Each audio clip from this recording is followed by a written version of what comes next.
Miss Veronica Romney, welcome to the podcast. Oh, okay. I'm still free. Put it together, Veronica. Put it together. We're really good friends. We just push record, but I'm like squealing on the inside because I'm so excited to be here with you. I adore you. You know this. Seriously, this is one of the most fun interviews that I've been looking forward to for, I think we planned this on Friday, so Yes. 48 hours ago. Yes.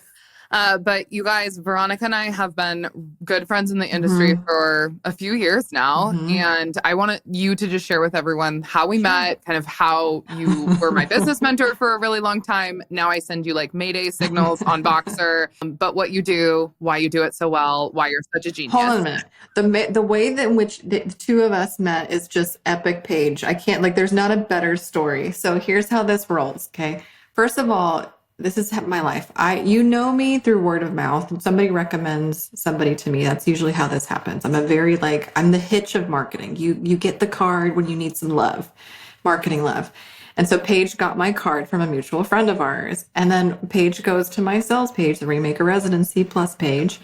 And at the time it was like a form, like it required you to like put in your email address to even see the page. So it was like an opt-in situation. And then she DMs me and she's like, I don't think that's perfectly legal. I'm like, excuse me? Say what? And I'm like, well, it's funny because my lawyer is also your good friend, Brittany Rattel. I'm like, well, Brittany did it and said it was fine. Like I always default to the lawyer. I'm like, and she twerks and she's cool. So like if she says it's good, right? And that's literally how you dropped into my life by like auditing my sales page from a legal perspective because you're that legit. And then, yes, you said yes and trusting me, helping me with your team. You're basically in my program, I help CEOs not have to be their own CMOs. And I develop and train their beautiful rainmakers to make it rain for them when it comes to converting $0 to $1 in their company. And we did that for like over a year and a half together. And I've seen you have a baby and I've seen the evolution of your business to make sure it's supporting your lifestyle at the different seasons that I've seen you go through. You've been at my events. She's really aggressive when it comes to werewolf. And like, it's been a joy. It's been an absolute joy serving you from the beginning of our relationship. There's so many things to unpack there. Okay, first and foremost, yes, I'm obsessed with a really good game of werewolf. If you guys don't know what it is, you clearly need to go to one of these events because it's the best thing that'll ever happen to you, especially as a business owner.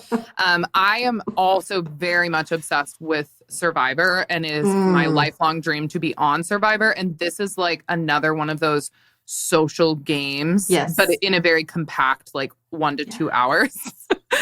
And we are both epically vicious. Yes. If I do say so myself, you're way better at werewolf than I am. But I think I'm a close second. I'm a close second. Yes. So that was really fun. And then, you guys, Veronica has been just someone that I've had a sounding board with for many years now, but I was in her program called Rainmaker Residency for I think I started about 2 years ago. And we kind of built the whole marketing lane of the legal page. I was my own marketing director, as many of us are in the entrepreneur space. We're wearing all the hats. And I was referred to her by Meredith Noble. Just shout out to Meredith. She's also been a really good industry friend of mine for a while. And she was like, I think you should talk to this lady. It kind of sounds like this is where your business might be headed. So she was seeing my business from kind of a bird's eye view, like 3 to 5 year plan. And I wasn't there yet. And then, Veronica has all this experience with training marketing directors. She was a CMO herself. She is a marketing genius and was really able to just come in, help TLP out. We definitely have a really cohesive, amazing marketing lane now. And Casey is our new marketing director, which you trained, and she's fabulous and everything. Now, looking back, there's a lot of growing pains along the way, but I owe a lot of that to you. And now I Voxer you as a friend, but also as someone that's a trusted business mentor for myself, where she knows so much about the business and the back end, and also me as a visionary and as a human that I can just say, oh my gosh, this is happening. Veronica, please give me your thoughts on this. And you're so kind with your time and your wisdom. So thank you. Oh, well, you're easy to love. Everybody that knows the page knows how easy you are to love. And I never want somebody to work with me and feel simultaneously that I'm providing counsel and that I'm also judging you. Like, no, like this is really hard.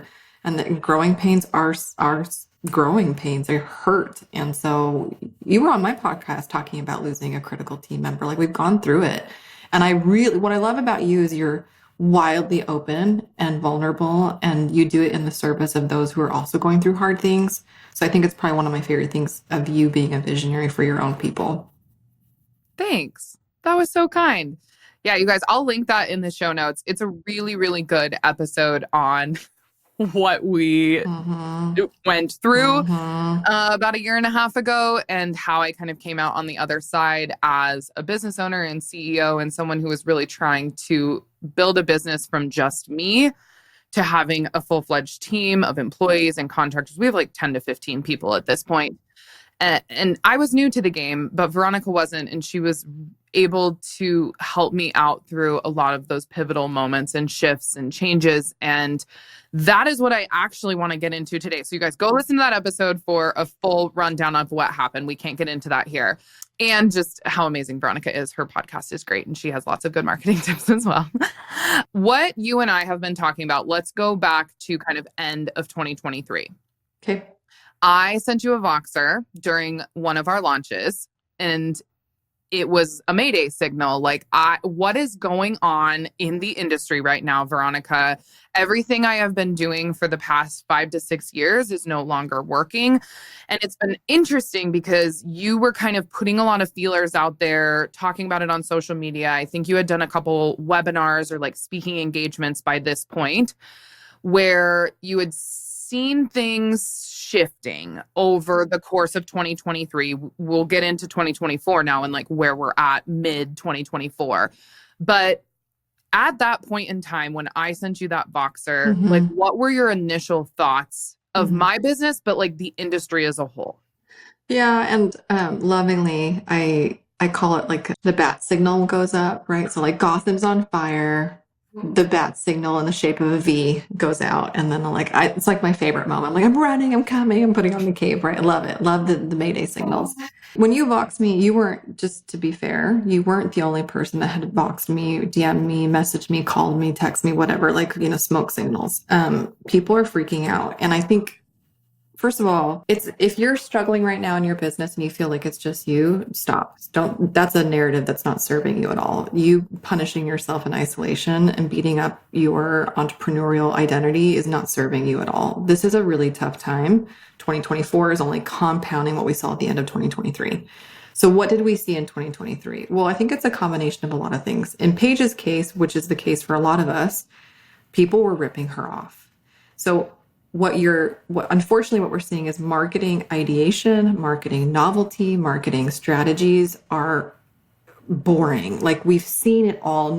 I think there's nobody who's like disillusioned to think that this, $2,000 course is going to change my life, or this 5-day, Facebook challenge, like it's not going to have like this huge offer on day 4. Like I think a lot of people are wildly more internet savvy than they used to be, especially after COVID. Like COVID was like, that was when the gold was in the mountains. Everybody was rushing to like take advantage of solopreneurship. We saw this increase in LLCs. Like everybody was super excited for the opportunity. Okay, now, fast forward 2023, that's not a new thing.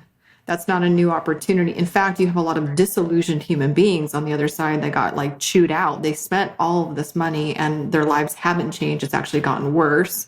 Or the poor spouse, you go to the spouse, like, can I please borrow $2,000 on the credit card? This will change my life. And then now they have course shame because they never finished it. So 2023 was this culminating thing where nothing seemed new. Everything seemed like a ripoff, and people's trust factor, like their ability to trust you, was at a rock bottom place.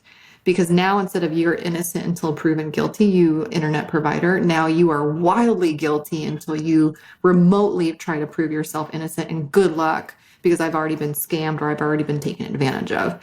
So that was all happening. And it sucks for the good ones like you and for myself, for any of us. Like if we were actually great providers with integrity, it didn't really matter because we were being lumped into this like net of all of the other crappy marketers that had hurt people's trust for so long. Yeah, I mean, that's a huge testament to what's going on with the FTC right now. They're doing a massive crackdown on online coaches, and they are catching people and businesses who really don't have the ethical marketing behind it. And it's like that get rich quick scheme where they're saying you can't do that anymore. Like, you can't blatantly go out there, steal people's marketing ideas, steal people's copy, steal people's websites, all of that. But also, it's not working. It's not working for the clients or customers. What you're promising them, they're not getting back. So the FTC is doing this. But I think for us as people who have been in the online space for a while, hopefully that's many of you tuning in here. For me, it was this, okay, I know what the industry was like pre-2020. And then TLP just kind of went from 0 to 180 very, very, very quickly during COVID. I think some businesses had trouble during COVID. Some businesses really soared during COVID. And that was us. That was one of us. We were one of them. And then I feel like in 2022, I started seeing things change. In 2023, I really started seeing things change, particularly in the wedding industry, which is whom we serve. So a lot of our customers with the legal page are wedding industry professionals. Obviously, there was an uptick in 2020 with people entering the industry, leaving their 9-to-5 jobs, coming, wanting to be entrepreneurs. And then in 2023, we started seeing, okay, the wedding boom from 2021 and 2022 is not happening anymore. And it's leveling out. I've talked about this with other friends of mine in the industry, particularly Maddie May, where she has this whole, conjecture and theory on what's going on in the industry right now. I think photographers are having a difficult time because if they entered the industry during these pivotal couple of years, 2020 to 2022, and then they saw what happened in 2023, and now we're like in the thick of it in 2024, who's going to make it and who isn't? And for us, when I sent that initial Voxer, it was, all right, what I have done for the past 5 to 6 years, marketing-wise, how we're talking to our audience and prospective customers wasn't working anymore. And that week, it was a sale week. We've ran the same one every single year over Black Friday. We made some hard shifts and changes that Monday. I'll never forget it. And all day Tuesday, this is right before before Black Friday, but Black Friday week from the Monday to Monday is what I call it nowadays. And that Tuesday, we just changed everything. Like, we changed all of our copy in our emails. We changed how I was pitching to people. You were like, the most important thing right now is money, but it's also like, what are they going to get from this? Like, what is the extra bit that you can sell people on that we hadn't marketed in that respect before? I know you were talking to a lot of people at that period of time. There was a lot of things happening in November of 2023. How do you feel that people shifted as a whole, marketing-wise, during the end of 2023? And then I want to get into 2024. Well, look, it's hard because the last thing you want to do, if it's not broke, don't fix it. And so if you're writing really strong marketing messaging and it's been working for you super, super well, which it has for a really long time for a lot of providers, they haven't really tweaked their marketing, if we're being really honest. Where if you're in a different industry, especially a publicly traded space, we have to be way more innovative. We have to always be tweaking the messaging. It can't just chill out. I think the online space got a little bit more runway. And so I think it was really the first time that a lot of people's tried and true messaging and positioning and unique selling propositions weren't converting like they used to. And you're right, business owners kind of panicked. And it was and usually the finger goes outward, right? Buyers aren't, and it's true. I'm not denying that buyers aren't trusting as much and people are getting tight with their budgets and people were being laid off. And there was a whole symphony of things that were happening globally outside of just the LLC that you were operating. Mm-hmm. However, I was frustrated by how few business owners took the finger and pointed it internally, pointed it right back to themselves. If our marketing's not working like it used to, then let's look at the marketing. Let's look at the messaging. Let's look at the positioning. Let's look at the hook. Let's look at the angle because it's not resonating anymore. It's even comedians have new material every time they go on the road or look at, we both love Taylor. I mean, how many albums does she pop out? Like, and not that the tried and true ones aren't, we are not obsessed with Enchanted. We're obsessed with Love Story, like, of course, but she's even still reinventing herself on a regular basis, and we are here for it. So like a lot of the conversations I was having with peers like you or with members still within the walls of the Rainmaker residency was like, when's the last time you touched your marketing messaging? And then on top of that, with you, especially people were ripping you off, and now everybody sounded like what you were like. They basically copied your fame. They copied your success because that's lazy marketing. So if you're the one leading the pack, you're the one running the 4-minute mile, it's even more important for you to be on that edge, to come up with a new hook, come up with a new thing, because people do trust you, but now you sound like people they can't trust or that have hurt them in the past. So like, anyways, that was one big thing. If I had to be on a soapbox, I was frustrated that we as an industry I still don't think we've taken enough collective extreme ownership to be like, how have we contributed to this problem? What is our responsibility? Mm-hmm. And when it comes to people who are like going to make it or not make it, you're so spot on. I feel really bad for business owners, especially online business owners that came into an online business on the backside of COVID when things were like so great. Everybody was stuck at home with a credit card and they were just like flourishing.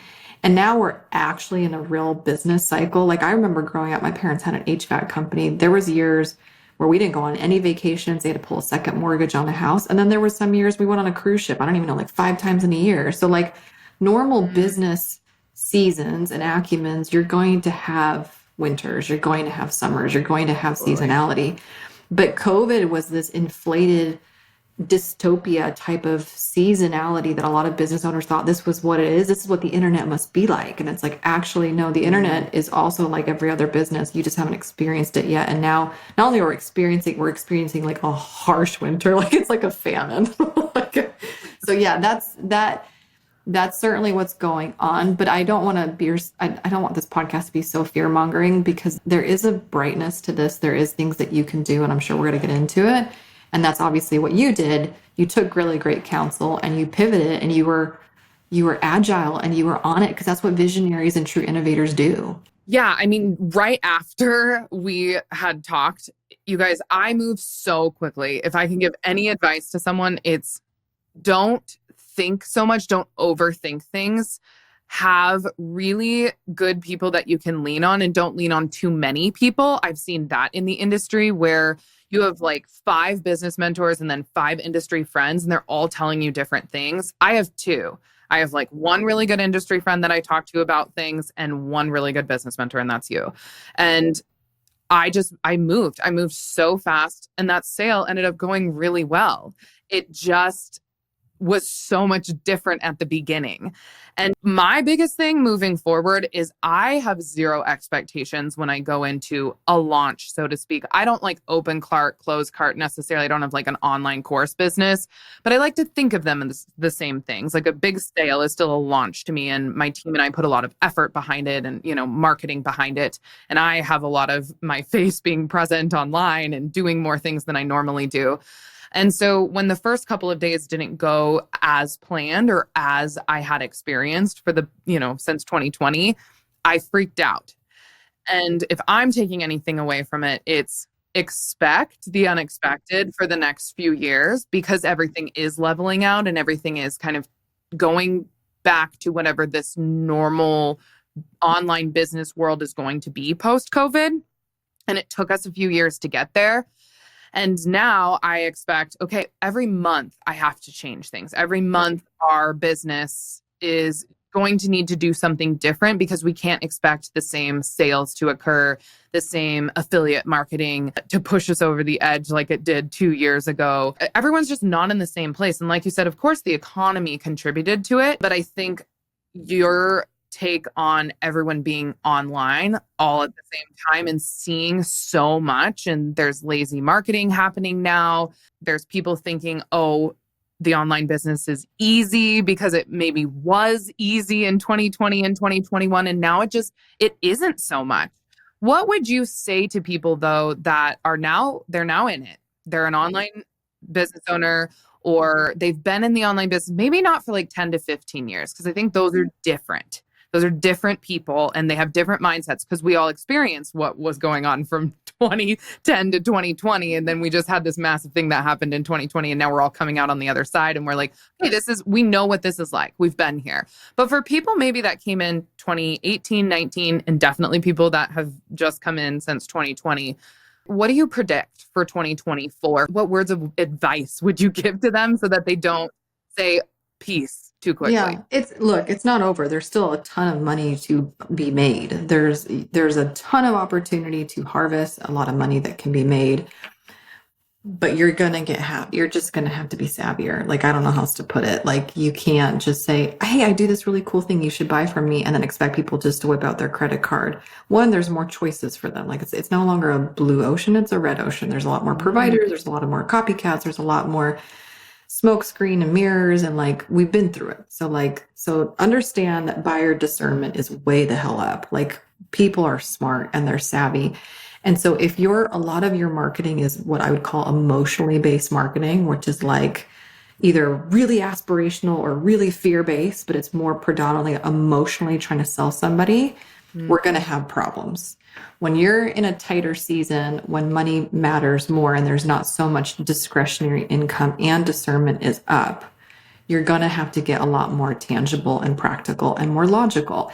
And so like, that's the one thing that I remember you and I were talking about. Like, yes, you sell online products, or let's say whoever's listening to your podcast, if they're selling courses, if they're selling, ebook this, or, digital product that, or whatever. Those are things I literally can't touch, smell, feel. Like, none of my five senses are activated, honestly, other than just seeing it on a monitor or seeing it on a device. Mm-hmm. But the results that you give people can still be tangible, but you have to do the mental conversion for somebody. Don't allow somebody to burn all of this excess mental calories to try to figure out how your thing that they can't touch actually produces touchable results somehow. The marketing has to do the messaging to bridge that gap of knowing and not knowing for them better, right? So I think tangibility and logic-based marketing is actually on the rise. Even for me, I'm a consultant. What does that even mean? I consult. I provide counsel. I think it means lots of money, but what does that actually mean? And so even this morning, I was on a really significant sales call opportunity that could be a big, big, big client for me. And I'm really excited, but I could tell even in the nature of the questions in the past would have been so are you telling me in a couple months I will feel this way? And I'm like, yes, in a couple months you'll feel like you're not in the trenches of your business. But the questions today, just to give you a contrast, even for me as a consultant providing counsel, is okay, so when we start on July 1st, are you going to be having one-on-one meetings with everybody on the team? It's yes, you will literally see me have Google Calendar invites on everybody on the team, so I get to assess everybody's capacity and their abilities to know if they're in the right seat for your dream team. We're talking really practical things that they want to know is happening. That's very different natured conversation and questions that I would have for the same damn services maybe 6 months, a year ago. So just to give you an actual example of something that happened to me today, the more tangible, practical, logical that you can make something feel, even when you're in the business of digital, the more that would be advantageous for you. The more that you do not assume that somebody understands what they'll get away with you. Because I think there's a lot of, and I'm not saying this is immature business practice, but I do think you can tell that somebody who's had a longer business acumen that will understand the difference between benefits versus features. So I think a lot of you are describing your services in very maybe black and white terms. It's, a 30-page ebook, which is great for that tangibility that I'm talking about. But then what does that actually mean when it comes to what they want actually? So one of the things that I talk about a lot in my marketing is what we call benefit extensions, or extending the benefit of what they're getting. So in your case, a contract. So they're going to buy a client or a 1099 contract or something like that protects the relationship. Okay, that's the first benefit that they're getting from your product. Yay. Now extend the benefit. what additional tier 2, tier 3, tier 4 benefits would they derive from that first transaction? Because they're probably buying from the first transaction that they're getting. But you and I both know when you have a healthy contract, you have a healthy relationship with this vendor.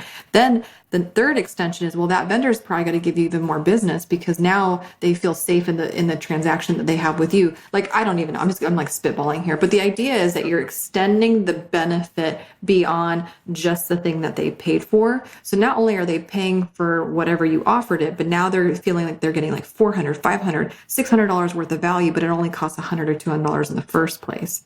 So like, I'm not saying that people are entitled, but we do live in an increasingly entitled society. So if that's the case, again, do the work to extend the benefit of your services beyond just the initial transaction on paper. Does that make sense? Am I making sense? 100%. Okay, just checking. I'm nodding my head incessantly right now because we just had this conversation as a team. Again, you guys, 6 months later, we had a really great kind of start to this year. V gave us some good ideas of kind of taking a more e-commerce approach, maybe not just doing 2 sales a year. That's gone really well for us. You've given us a lot of really good business advice. She just Voxered me the other day and said like, hey, didn't you tell me one time that my like one idea that then you guys took and ran with and, you know, we made it our own or whatever, made us probably like $100,000 or $200,000 more. And I was like, yes, it was. And I owe a lot of that success to you. This is kind of the same thing where I've been mulling this over now for a few months and it keeps coming back to the messaging and to this extended benefit where, you know, the beginning of the year, and now this is perfect transition to 2024. We took a different approach because you and I saw kind of what was happening at the end of 2023. We talked about it. I was obviously thinking about it, mulling it over, talking through this whole scenario and economy and everything that was going on a lot at the end of 2023. And then I went into the new year being like, okay, I'm going to do things differently. I'm going to hit people where they are at in those months. Love it. And I know like what contracts they need or what their business is kind of doing right now, where the industry is at. And so we had a few good months. And then the sale happened again in May, which is our normal sale that we have. And it was very similar to the end of 2023 where I said, and a lot of ripping off happening. We had a lot of competitors doing the exact same thing at the exact same time or a week or two before us, where I was like, okay, obviously our marketing has worked because now everyone's taking note and everyone's doing what we're doing. But we didn't have enough time to change a lot of the copy, to change a lot of the messaging. And then it's like the end of May through now, you know, throughout June, we've been talking through, okay, we need to get on the call with a lot of our customers. We need to go back to the beginning and just hear them speak. Like, where are you at? Why are you buying this contract?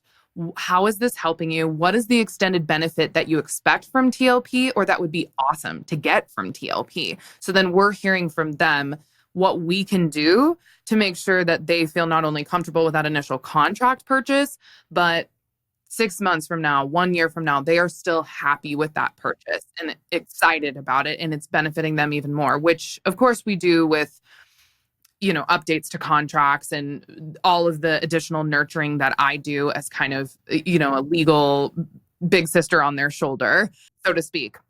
One thing I have a question about for you is like, for a service provider, so we've been talking a lot about digital products, people in the online space, courses. A lot of people listening in are mainly just service providers, right? They got into the industry in 2020, 2021, say, or a little bit before that. And they did so well. Like they could service any client, anyone was available, primarily in the wedding and event industry. And now they're having a hard time selling. They're having a hard time hooking. They're having a hard time booking now for 2025 and 2026. What would you say to them? Because you took a scenario with, I love how you were like, okay, this is how I would extend your benefit. I want to dig into your marketing brain. How would you do that for a service provider? Okay, hold on. Because you said something really genius that I want to piggyback off and extend the benefit of what you just said so people really understand. And I also love when extending the benefit here if you get anything from this episode. But also, like, I love when you can listen to a podcast and immediately go and execute something that would be advantageous for you. Those are always like the best, right? Besides listening to us like girl fan over each other. I love you. No, you're pretty. No, you're pretty. Anyways, side tangent. Okay, so what you shared about like talking to people, Okay, in the marketing world, it's called voice of customer. Like, so you can do surveys, you can do voice of customer research. Fancy companies will hire really expensive people to do like secret shopper or focus groups.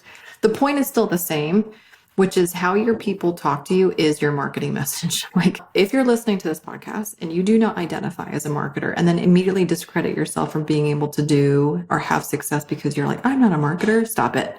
We're all marketers. We all have to market ourselves at all times, whether it's in a relationship, personal, romantic, totally, with our children, with our children's teachers, like name it. Like, we're all in the ethical art of persuasion. Okay. So, but great marketing is just listening and repeating at its fundamental. You don't need like a 15-year degree for me to tell you that. So the best way to do that is to conduct voice of customer research. And so again, I'll give you a tip. One thing that you're going to want to do, let's say you're like really struggling with sales right now, you could throw in a bonus of some kind, like, hey, anybody that signs up for my services can have this extra thing. Anybody who buys this thing can have this extra thing. So it's like a bonus. We're going to give them some kind of like buy-in bonus. And that bonus could be a 15-minute, 20-minute laser session, free coaching session, right? Or, hey, I normally charge $1,000 for the hour, but I'm going to give it to you for 15 minutes.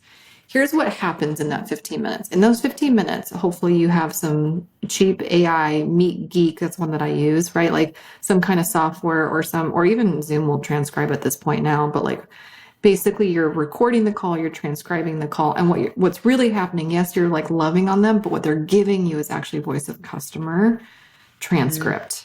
So they're telling you what they want. They're telling you why they bought. When you conduct research right on the opposite side of the transaction, think about it.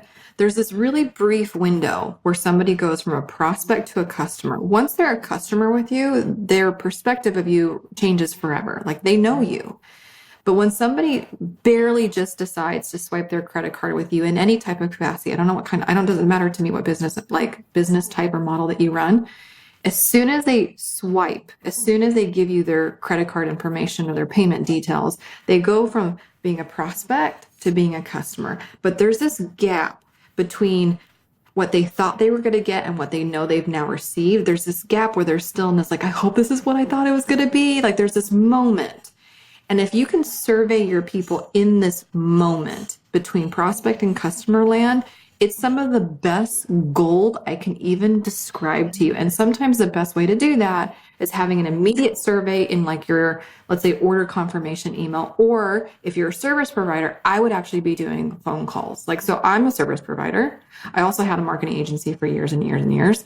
So one of the things that you can do is like, hey, if you sign up with my services, I'm going to throw in a half-day free VIP intensive, or I'm going to do a 15, 20-minute laser coaching session, which I normally don't include. That's outside of scope, but I want to get you results immediately. So let's do this. I'm going to tack this onto your order. I'm going to tack this onto the service, right? But that call, as advantageous as it is for the person paying the bill, is actually even more advantageous for you, the service provider or the seller of goods, because you're getting these beautiful words that then can be put into your future marketing messaging, because you're hearing from them what they wanted, what they're hoping for, their aspirations and their fears in one call. So I just want to piggyback off what you said because it was genius. Now, if I was a service provider and I was struggling right now with sales, it's honestly probably your fault, but you don't know that yet. So I'm going to teach you why it's your fault. And then you'll be like, oh my gosh, I didn't know, but I'll teach you.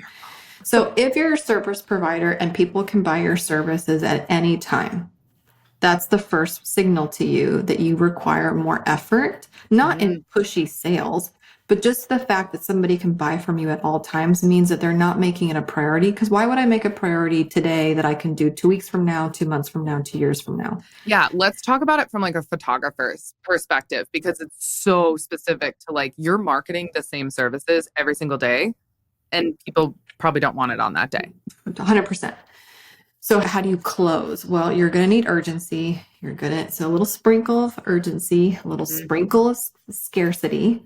So people will put off what they know they can do unless you inform them that they actually don't have that right to push it off, because it won't be available to them if they were to choose to push it off. But they don't know that unless you tell them that.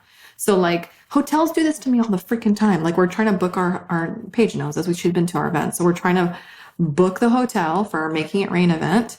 And they do this on the call, like, okay, but we're already booked for September this, we're already booked for October this, we're already booked up for, like, immediately by them just informing me of their limited capacity, I feel scarcity. I'm like, uh-oh. Like, there's not endless choices that I can just put my event on a date. And not only is there not, endless choices, now I'm feeling the responding urgency to book sooner so I can claim my date before it's taken by somebody else, because now other people will know there's also scarce resources. So urgency and scarcity, I think, sometimes are a service provider's best friend. Mm-hmm. The other thing that I will tell you that I think is working really, really well in 2024, and I don't think a lot of people are talking about this publicly, so I'm just going to disclose it. Let's do it. I think it's proximity. So if you know buyer discernment is up and if you know trust is down, the worst thing you can do is distance yourself further from the client. I would be doing the exact opposite. I would actually be getting closer to my client, but they don't know that you've done that. They don't know that's like a new thing that you're providing in value until you inform them that you're providing that in value. So if a typical, let's say it's a photographer, a typical onboarding process is like XYZ, we're going to have a call and then I'm going to show you like, a mood board. I don't even know, whatever. Like, you have this process. You're like, this is my typical process, but what I'm doing for just the 2024 season, because we're seeing this new like rise of, I don't know, XYZ bride or XYZ event or whatever. Like, this is where you can like really, I think, flex your expertise about how you know the space. Because we're seeing this, even though this is our typical way that we work with our clients, what we're actually going to be doing for just the 2024 season is we're actually going to be doing a tour of the facility that we don't normally have in the contract, but let's say that's out of scope. We're actually going to be touring at least 3 venues with you, even the 2 that you don't pick, but we want to be present with you so we can show you all the opportunities for your photography if we pick those 3, going through those 3 venues, because you can't see it the way that I see it as a photographer. You're looking at it from a bride perspective, your mom's perspective, the logistics perspective, but I want to show you from my perspective of all the opportunities for your pictures, whatever. And it doesn't even have to be let's say it's not even a physical thing, because that's time consuming. What if it was a virtual walkthrough where you're like, you and her are going through the pictures of the hotel on the website together, and you're just pointing out from your photography standpoint what you think would be cool that she never saw it that way. My whole point is like, proximity means closeness. So if people are less trusting, get closer, show them you're the real deal. I think that would be, if I could like sprinkle something on a service provider's like arsenal right now, it would be proximity. So important. I have 2 things to follow up with that. One, that is gold for service providers, because especially in the photography industry, for example, it's like you book and then you don't even see the clients until the end. So I was going to ask you, like, give me an example of what more we could offer our clients in that respect when we're not going to see them till 12, 18 months from now. Maybe if it's a wedding or an elopement, we have like an engagement session in between. But you're like, hit them where you're going to get the most gold in terms of your marketing campaigns and your marketing efforts to other prospective customers and clients. And you're right, it's that proximity at the very, very, very beginning.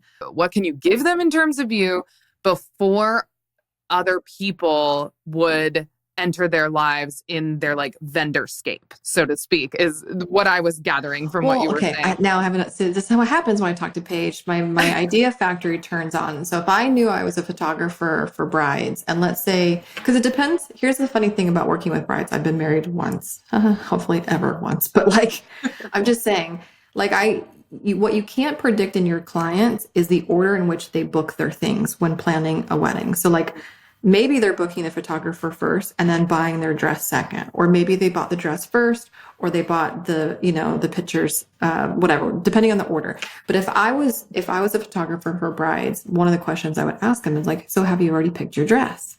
And they're like, no, I haven't picked my dress yet. I'm like, okay, so one of the services that I want to render to you, or that I think would be, you tell me, is sometimes brides don't know the type of dresses and how they'll look in pictures. So do you know what silhouette that you want to wear? Or do you know what da-da-da? Because what I'll do then is I'll have, AI can help you do stuff like this. I'll go through your pictures or whatever. But let's say I knew, because I remember when I was a bride, I knew what silhouette I wanted, which was like the A-frame or whatever. Yeah. Oh, it was so pretty. I love my dress. But I remember getting the photographer like I first. need a V-neck. It's very flattering. It was like a sweetheart scallop neck. Oh, so beautiful. Anyways, but I remember I had it custom made for me. And so it was a really, really, really long process, but I wanted the photographer that I wanted. So I booked my photographer first and the dress wasn't done. But let's say my photographer was like badass and went next level. She could be like, okay, so I know you're telling me what dress that you want. And I'm like, yeah, this is the kind of dress that I want, but I'm having it made. And here's some of my inspiration. She's like, okay, let me show you some of the pictures of the brides that I've done with that type of silhouette and some of the cool things that we did in the pictures or some of the cool venues that really articulate that silhouette, like in a staircase or whatever, Like if you can, that's another strategy. I'm going to give you another strategy on this call. It's called barnacling. You think about like an ocean barnacle that barnacles to the piers. If you, as a service provider, can barnacle your expertise and service to the other services you know that they will be using or rendering in the process of this total thing, you are invaluable. They don't look at you just as a photographer. Now you're like this wedding whisperer. Like now you have insight into more than just the one thing they bought from you. Like that's what I would be doing. Come on.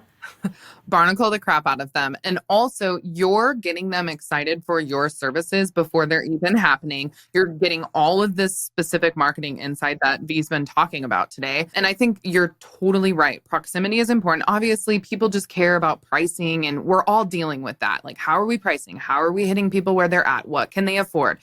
But you're adding on value. What is the extended value? What is the additional value you can give them? I mean, my head is spinning too, because, I start thinking about marketing as well. And I'm like, a family photographer can do this because your session might be 4 weeks out, but you're hitting pain points for people, but offering the proximity to you in the respect that that parent can reach out to you and get advice from you on locations outfits. Outfits. Yes. I feel like we just do things the same way that we've always done, which is here's some location suggestions. Here's some outfit suggestions. They don't want that. They want you. They want you to tell them. And then you're going to book that person over every other photographer. Okay, this is great. This is great. I think their heads are also spinning. One thing I was going to say in addition was, you guys, I'm even doing this. Like my team knows proximity to me is so important for our customers.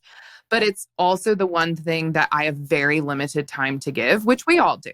But I was just on a call this morning and I was talking with an affiliate on how we could potentially do this kind of partnership together and new affiliate campaign together. And she was like, I want to do a bonus for my audience. And I said, well, the bonus is proximity to me. So let's talk through what they would want. And we came up with this genius bonus for them. They get something that other customers haven't gotten before.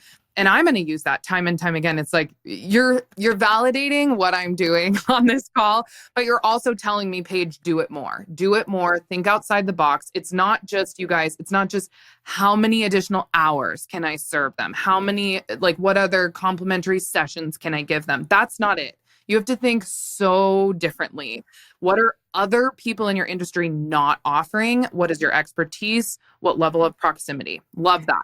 But I will say, look, I want to give credit where credit is due. I'm a 16-year marketing person, but I still work with marketers. What I mean by that is you could be super smart in your lane, but you can't ever be objective with yourself because you can't read your label through the jar. And so it's very difficult to do what we're talking about right here, right now with just yourself. So it's a testament to what you were saying, having a really trusted source, having a mentor, having a friend, having a colleague, having somebody to just play mental ping pong with actually extracts your best ideas. Because when doing it in isolation, it's actually really, really, even for me, it stifles all my creativity. Being on this call with you, I can already tell that my idea factory is turned on and activated because that's what happens when you have two smart people who are just ping pong, one idea that I wanted to throw out there is let's say somebody listening to this podcast right now is having email engagement issues. We've seen that too. Not only are they not buying, they're not opening your emails, they're not clicking your emails. We're having email issues and the money is in the emails. So if I knew that was happening and I wanted to leverage proximity, one thing that I could do is I could host a monthly call where anybody who actually responds to my emails throughout the month of June gets invited to a free jam session. So like, let's say you were doing like a weekly newsletter and I just changed mine from the Rainmaker report to the weekly dose of vitamin V snaps. I'm so excited about it. But like, if I wanted that newsletter to like pop off and I really wanted to make sure people were like jiving with the new content, every email could be like, hey, reply back with where you stand on this issue, or reply back here. And then I could take all the responses and personally invite them to a free session at the end of the month where we just jam out on their marketing for fun. Like, there's so many ways that you can leverage proximity at scale and still get them to get you where you need to be when it comes to your sales or your emails or whatever might be lacking for you right now. And that's applicable to anything. Instagram, emails, sales, launches. I mean, you can use proximity even at scale everywhere. Yeah. I mean, I'm like you right now. My wheels are It's going, right? Yeah. This is totally what happens with Veronica and I is we just start talking and then I'm thinking, how can I implement this for TLP? Or we're kind of building the law firm out even more now as well. So it's like business number 2. And I feel like I'm not starting from scratch, but like close to the beginning. And how can I implement all of these strategies for that? So I love it. Beyond what we just talked about for people, the online space moving forward in 2024, you said we talked about email marketing just a little bit. We talked about proximity. We talked about extending benefit. Give me 2 more pieces of advice marketing wise that you would tell people to lean into for the rest of these 6 months. Okay. So here's my other thing that I've been, one of the services that I render is I'm a private Rainmaker for clients. I help them from like 1.0 to 2.0 if they don't want to share me in a group container. I get it. But one thing that I've been telling almost every single private client that I work with is, by the way, my private clients already have hundreds of thousands of followers on Instagram. Like they're already wildly successful, and yet they're even plateauing. They're in the bumpy road to nowhere. So it's not just the little people, and it's actually everybody. This is a universal kind of collective crisis where things aren't resonating. So, but part of resonating is also making sure that you're worthy of resignation. Like, what I mean by that is this is what I told my team, even for me. I'm like, no more content on social media that is Diet Coke Veronica. Enough. It's either full on sugar Mexican Coke glass bottle Veronica or nothing at all. So what I mean by that is a lot of us, I think, are still operating, the stupid fitness model of, I don't even know, decades ago was like calories in, calories out. Okay, well, that's actually been debunked and it's lies. But same thing as this advice in marketing, well, it's better to be there than not at all. Lies. Lies. I think a lot of us are pumping out subpar content just because we want, it's better to do than not do. All the algorithms are really, really hurting you the more crappy content you post that nobody's responding to. So my counsel to you on this podcast is it's either full conviction you or no conviction at all. So what I did, even for my own social media process internally, we just gutted the whole thing. Literally, Paige, I just gutted my entire social media process. And now it's literally called the weekly Rage Fest. I'm not even exaggerating with you. So every Monday, we did it earlier Rage today. Musical. We just alluded back to T Swift again, but I love this that you're taking on that. So every Monday, early in the morning, after the caffeine's kind of kicked in, it's me, it's my designer, it's my copywriter, it's my marketing coordinator. It's just whoever on the team wants to participate. It's inclusive of everybody. And it's literally called a Rage Fest. And the idea is piss me off, make me mad, and then put the damn camera on. And that becomes more of the social media content. So same thing with Paige, right? So when Paige popping off on me about my form on my sales page, I'm like, ooh, can we put that on camera, right? If you are an ethical provider, business owner, of course you're going to be pissed off on how crappy people are treating your customers. It bothers you. It should bother you if you really care about your people, okay? But that part of you, that mama bear, that Beyonce, whatever you want to call her or him inside of you, we all have it. When my finger starts waving around, my husband's like, oh, Latina, she's out. Veto's out. Watch out. It's like the Cuban, right? So but if that part isn't what's being captured and then provided to the world, conviction sells. And so if I can't pick up your conviction on camera, I don't really want to work with anybody. I need to work with somebody that will be there for me more than sometimes I can even be there for myself. And so like, that's the stuff that needs to go on camera. Have a rage fest, put it on camera, have your team try to piss you off with different things that they're seeing on the news. And like that becomes a new process. That's fun. And it's like so engaging because the energy is super high. So that's like my first tip of the 2 that you asked me for. And then my last tip, oh man, I think we're going through a good purge, not a bad purge, a good purge. For me, it excites me to think that people who are not the real deal will realize that it's actually not so easy. And you can't just scam your way to the top, and hopefully we'll just leave, giving more space for the good ones to like make it through. But that means you need more people vouching for your goodness. So not that like I think everybody knows that testimonials are important and social proof is important, but I'm talking like 10x that. Like, not to be Grant Cardone because I'm not a fan, but just that concept that when people tell you Veronica's the real deal, that means more than you telling people that you're the real deal. And I think sometimes we don't have an actual strategy for word of mouth, like an actual practical strategy for word of mouth beyond just like, ooh, clip it. It's a really good testimony. Stick it on the page. No, I think if it was me, and especially in a service providing capacity, I'd be sitting down with my team, with my mentor, and I would be like, goal for the summer is to figure out a legit word of mouth strategy beyond the typical. And if I could give one book recommendation that I love, because I love books, it's a book called Talk Triggers by Jay Baer. And he talks about word of mouth strategy, and it's a great book. And so if you wanted to have a little bit of homework, if you're a reader, because usually podcast listeners are also readers, then Talk Triggers is a really good one. I'm going to put it on my audio book list next. Yeah, I haven't read that. I was wondering if you were going to say something about kind of the economy and like consumer spending, or if you're concerned about that.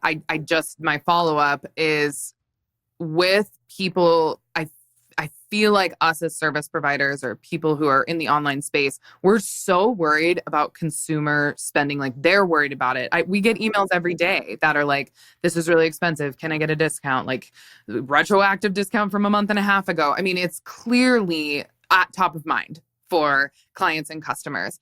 What advice would you give to us as marketers of our own businesses moving forward? I think we're going to see a lot of changes. I would assume with the politics that are going to shake out here at the end of 2024, I think things are going to definitely change in 2025, at least I hope so. But what strategies can business owners take right now to maintain their market share, so to speak, and their customers that they have? I think I have a controversial take on this because in one sense, I hear you, and I don't disagree that people, like even when I ran credit cards a couple months ago, it was the most credit card declines I've ever seen. So like, I'm not saying that it's not happening, that people that had money and had access, even at my level. Okay. However, here's the controversial take. Get ready, brace yourself. People are spending how much money to go see Taylor Swift in Paris? How much money to go shop and buy the clothing and buy the things? And like, so wait a minute. People actually are spending buckets of money. They're just not spending stuff that they don't want, or it's not the experience of a lifetime. So like, not to be rude, but if you're a service provider, if you can't prove to me or sell me with conviction that your service is an experience of a lifetime, I think there's room for work to be done. Because people are spending money.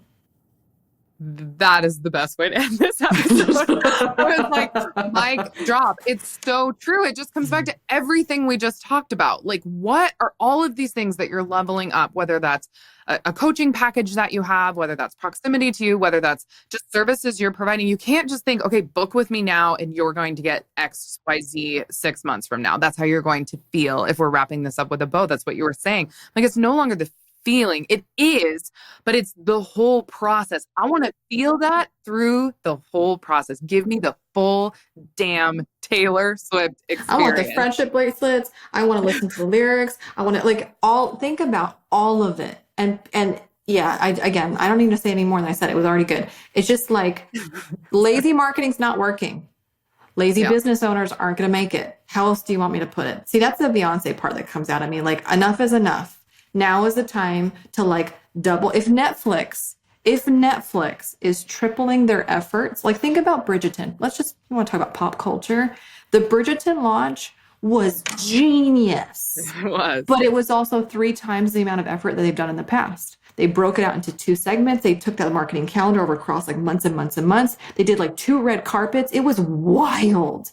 So even if juggernauts like Netflix are doubling and tripling their launch efforts to have the same results, what makes us think as small business owners that we can do less to have more? What? You can't anymore. You can't. If you want to maintain the business that you have to put so much more into marketing than you have been in the past 4 years. That's a really good wrap up here. I love the Bridgerton. I was following you on social media, you guys. Just go follow Beyonce. We'll share where to follow her. But you went off about Bridgerton and how like the marketing campaign behind it. And then it was just really terrible, honestly. Everyone agrees online too, which is interesting to me because I always think from a marketing perspective, okay, they put all this time and effort into it. Now they actually are benefiting from people not liking the second half because now people want the next season to see if it's as bad. But it's because everyone has been talking about this now for like a month and a half. I mean, we're not satisfied. We have an open loop. It's not closed. It's still a cliffhanger. Damn it. Like it was not my favorite just between the two of us. I'm still here for Queen Charlotte and the Duke. Thank you. Yeah, it wasn't the best, but we're all looking forward to the next season. Like, what's going to happen? Are they going to up the ante? Are they going to actually give it to us as writers and producers? Yeah. Okay. So good. You guys, Veronica, I'm obsessed. We could probably talk for another 3 hours about business and marketing and strategies and what this person should do. If they want to talk to you more, where do they find you? What are kind of your offerings? We didn't really introduce people to you too much at the beginning, but I would love for people to follow you and love on you like I do. Okay, well, I'm the only Veronica Romney that I know of. So if you just literally go to veronicaromney.com, it is all there. All the links to all the things are there. And then I would say, like, if your people are listening and just want to jam out, I think what's really valuable is either we can just do an hour session. If you got a lot of value out of this hour podcast, I'll rock your world in 60 minutes because again, it's just how I show up, and I show up with a lot of conviction. I'm really excited. And she will. I'm a testament to this. Yeah. I've done power hours with her and we've gotten hundreds of thousands of dollars of ideas from it. Yeah, it's really fun. It's cool. And then the other service I think is really fun that a lot of people don't know that I have. It's called Launch Pass. So it's like Class Pass for the gym, but Launch Pass. So if you want me to look over different pieces of marketing assets for you, so a sales page at a time or a brochure at a time, or your, like an ad or whatever. If you just want me to look over the things that you're doing, writing, designing, whatever, that one's so easy. And I think that's really economical. And that's just basically credits, and you can use them whenever you want for however long you want. Love it. I'm going to link everything in the description so that you guys can get access to Veronica in all of these capacities. I think I'm also probably going to link our office chair. Oh, yeah. Veronica's the one that introduced me to this fabulous office chair, and I'm obsessed with it. And now I buy it for all my team members. It's great, but it's because Veronica recommended it to me. And we have friends as well that were in Rainmaker residency. We all have this chair. I don't know. Maybe it's just the chair that everyone needs to get all these ideas. It's the CEO chair. It's the CEO chair where we'll all make sure that you guys are sitting in the right chair. Veronica, thank you so much for your time. I know it's so valuable. You guys, I hope you got a lot out of this. It had really nothing to do with anything legal, but it had a lot to do with what I do as a business owner and who I look up to and who mentors me and who is the genius marketer that I would go to if you have marketing questions. So, thanks, Paige. Thanks for being here.